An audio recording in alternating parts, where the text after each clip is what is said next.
गोमंत, भारती, कोंकणी इयत्ता तिसरी. पाठ 17 हिरकणी. शिवाजी महाराजांच्या रायगडा सकयल एक ल्हानसो गांव आसलो. थंय एक शेतकामती रावतालो. तो पावसान शेत रोयतालो. तसोच गिमान शिवाजी महाराजांच्या सैन्यातूय काम करतालो. ताचे बायलेचे नाव आसले हिरकणी. ती खूब हुशार आनी कश्टी बायल आसली. घरकार झुजाक वता तेन्ना तीच शेताची लुवणी मळणी करताली. आख्खें घर सांबाळटाली. घरांतली सगळीं कामां करून हिरकणी सांजे वेळार दूद विकपाचें काम करताली. तिका एक 3 म्हयन्याचें भुरगें आसलें. घरकार झुजाक वतकूच भुरग्याक सांबाळूनय घरचो आख्खो वावर आनी दुदाचो धंदोय तिकाच करचो पडटालो. एका दिसा सांजे वेळा हिरकणी हेर बायलां वांगडा रायगडार दूद विकूंक गेली. त्या दिसा उमास आसली. दूद विकून ती गडावेल्या बाजारांत गेली. बाजार करता करता तिनसांज जाली. तिचे वांगडा आयिल्ल्यो बायल्यो घरा गेल्यो.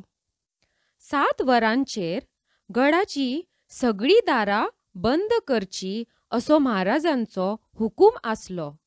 शिपायांनी धडाधड दारां बंद केली. सगळीं दारां बंद जाल्लीं पळोवन हिरकणी भियेली.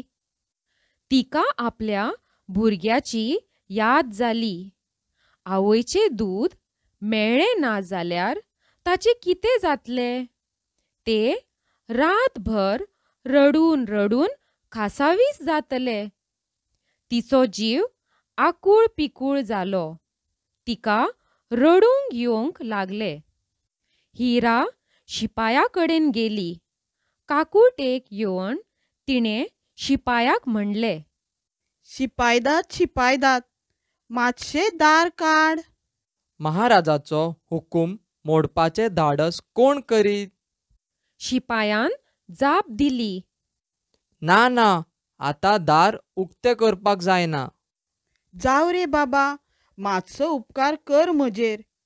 इतले बेगीन दारां बंद जातलीं म्हूण म्हाका खबरूच ना. मातशें दार उक्तें कर. म्हजे दुदाचें ल्हान भुरगें आसा घरान. उपकार जायत तुजे. हिरकणीन दोळ्यान दुकां हाडून म्हणलें, ना म्हणल्यार ना, महाराजांचो हुकूम आसा तसो. आतां मात हिरकणीचेर आकांत आयलो. ती हे वटेन ते वटेन पळोवंक लागली. एक दार वोगीच धुकलून पळोवंक लागली. चुकून खंयचेंय दार उक्तें मेळत काय अशी तिका आशा दिसताली. पूण कांयच उपेग ना. काळी किट्ट रात.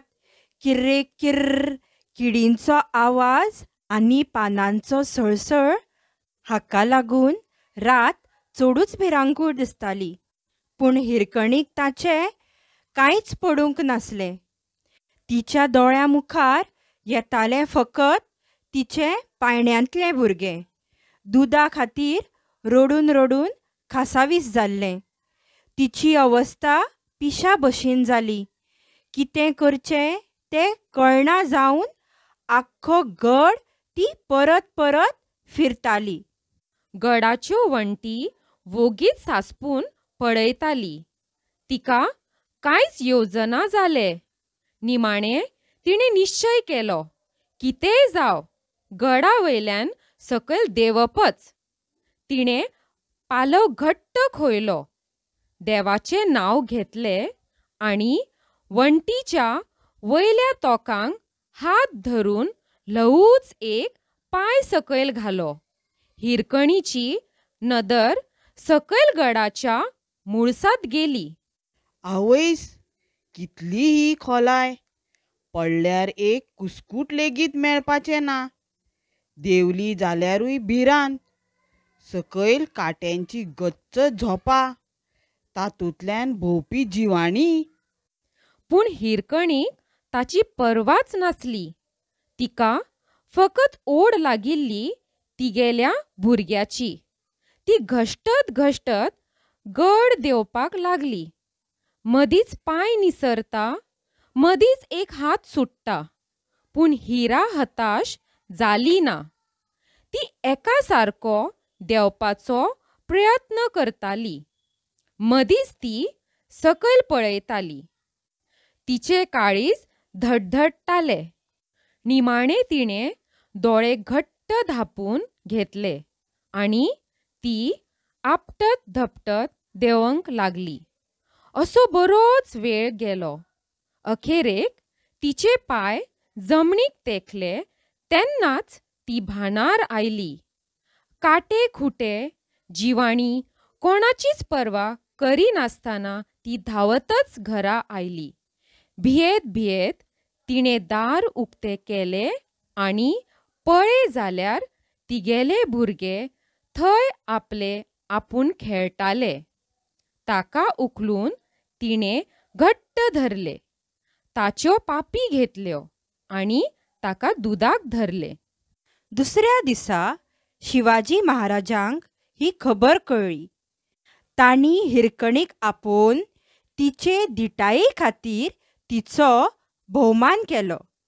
जे वाटेन हिरकणी देंविल्ली थंय घटमूट बुरूज बांदलो आनी ताका हिरकणी बुरूज अशें नांव दिलें.